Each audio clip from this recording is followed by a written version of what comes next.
Kashmir news में एक बार फिर आपका खैर मकदम है। वज़ीर दिफा राजनाथ सिंह का कहना है कि दफ़ा 370 की मनसूखी से पहले उन्होंने कई मरतबा मुज़ाकरात की पेशकश की थी। न्यूज़ 18 हिंदी के मैनेजिंग एडिटर अमीश देवगन को खुसूसी इंटरव्यू देते हुए राजनाथ सिंह ने कहा कि दफ़ा 370 के हटने के बाद पत्थरबाजी वाक़यात में कमी आई है। इस मौके पर राजनाथ सिंह ने यकीन दिलाया कि कश्मीरी पंडितों की वादी वापसी होगी। आप लोग बात नहीं करते, 370 आपने हटाया, अचानक आके हटा दिया, बात नहीं करी। उसके बाद कई मुख्यमंत्रियों, पूर्व मुख्यमंत्रियों को वहां पे आप लोगों ने जेल में रखा। देश का गृह मंत्री रहते हुए मैं कश्मीर की धरती पर भी जाकर बार बार मैं कहता रहा कि बात करिए, मैं बात करने के लिए आया हूं, बात करने के लिए आया हूं। वहां के मुख्यमंत्री उस समय थी महबूबा जी, उनको भी मैंने कहा आप भी लोगों से कहिए। उन्होंने भी अपनी तरफ से कोशिश की, कोई बात करने को तैयारी नहीं, किससे बात करें। लेकिन जब चुनावी घोषणा पत्र में हमारे था तब तो यह नीति पूरी तरह से हमारी जगजाहिर थी, हमारे कार्यक्रम जगजाहिर थे कि हम क्या करेंगे सत्ता में आने के बाद।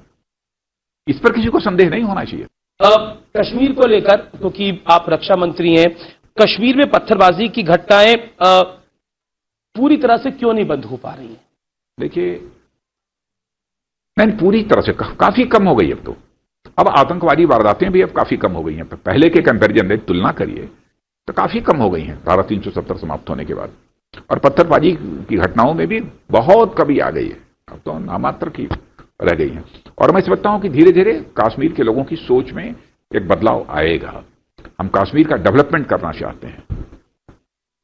हम चाहते हैं कि फिर से बिल्कुल कश्मीर भारत ही नहीं बल्कि दुनिया के लोगों के लिए आकर्षण का केंद्र बन जाए। हमारी तो ख्वाहिश यह है।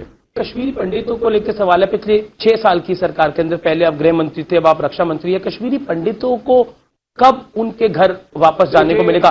ऐसा माना जाता है कि बीजेपी कहती है, करती नहीं। देखिए, अब ये तो कोई नहीं कह सकता।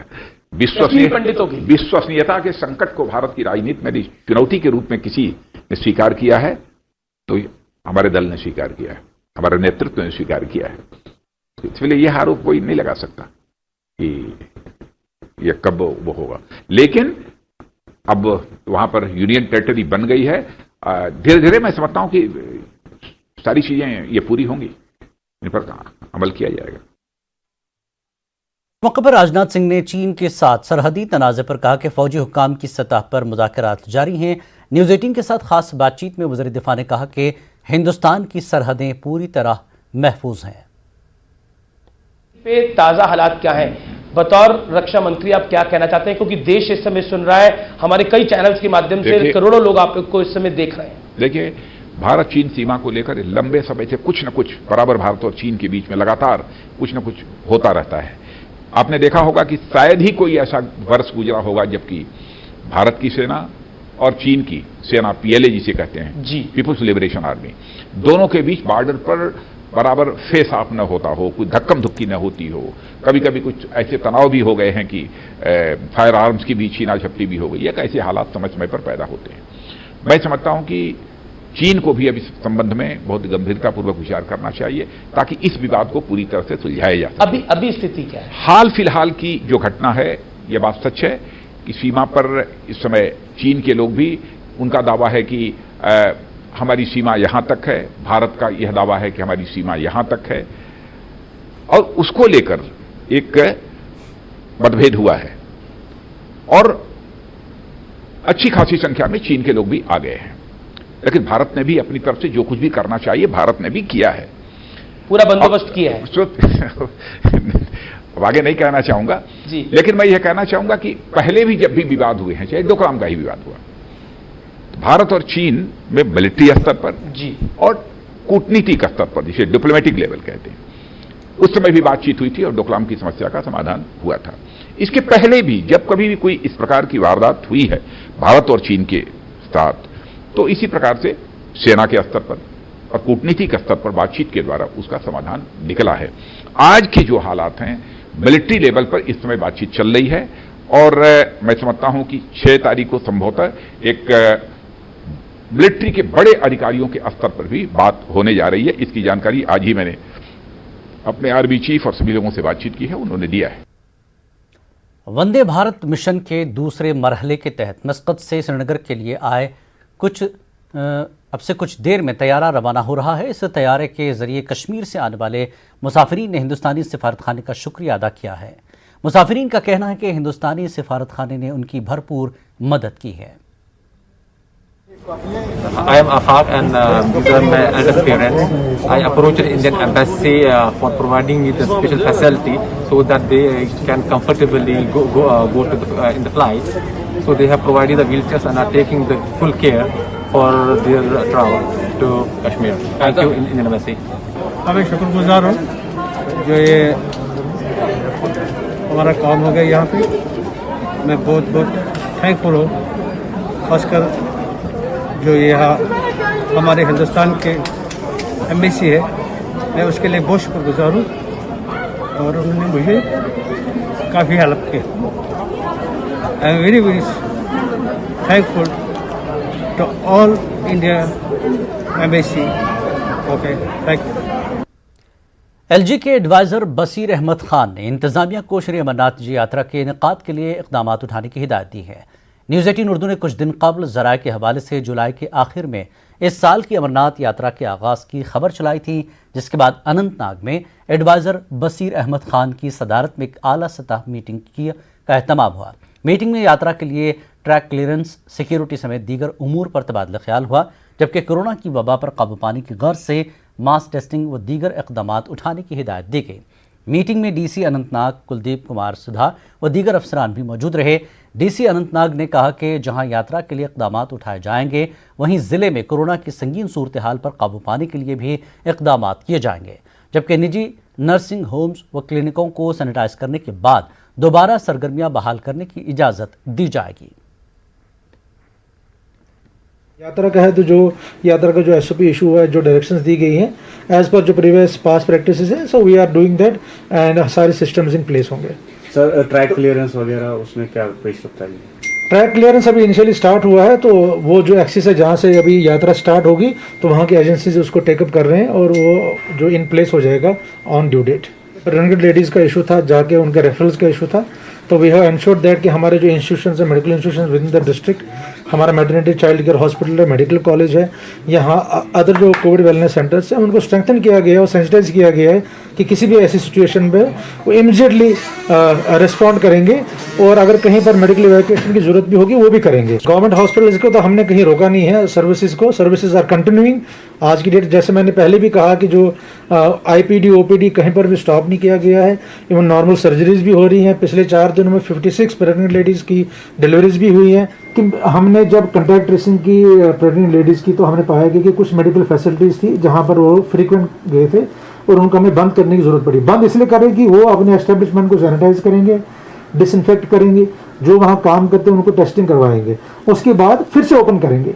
उसी तरह बाकी जो मेडिकल फैसिलिटीज़ है वहाँ से क्यों लेते हुए हमने सबको कहा कि भाई आप अभी ऑपरेशन बंद कर दीजिए, but I have given them 3 days कि भाई आप अपने जो प्रेमाइसेस में जो काम करते हैं उनको टेस्टिंग करवाओ, अपनी प्रेमाइसेस को सैनिटाइज करवाओ, डिसइंफेक्ट करवाओ और उसके बाद फिर से ऑपरेशन स्टार्ट कर दें। मौजूदा सूरत हाल के दौरान जहां आम जिंदगी काफ़ी मुतासर हुई है, वहीं ट्रांसपोर्टर्स और ड्राइवरों की हालत भी काफ़ी तशवीशनाक हो गई है। ट्रांसपोर्टर्स का कहना है कि जम्मू कश्मीर में दफ़ा 370 की मनसूखी के बाद वे लगातार मुश्किलात के दौर से गुजर रहे हैं। ऐसे में कोरोना की संगीन सूरत हाल उनके जख्मों पर नमकपाशी कर रही है। उनका कहना है कि गाड़ियों के लिए बैंकों से लिए गए कर्जों की अदायगी से वो कासिर हैं, जबकि लॉकडाउन के दौरान वो शदीद माली बहरान से दोचार हैं और उनकी अफराद खाना फाका कशी पर मजबूर हैं।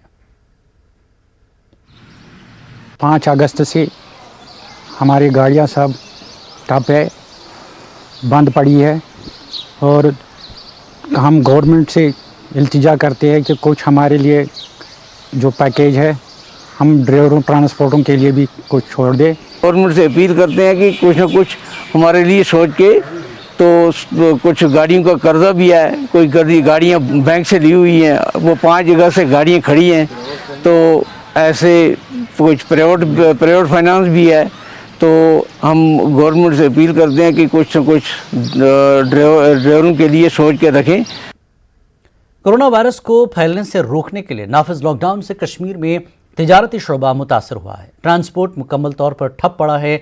कश्मीर में गुज़श्ता साल भी कई माह तक बंदिशें आयद रहीं, जिससे ज़िंदगी मफलूज होकर रह गई थी।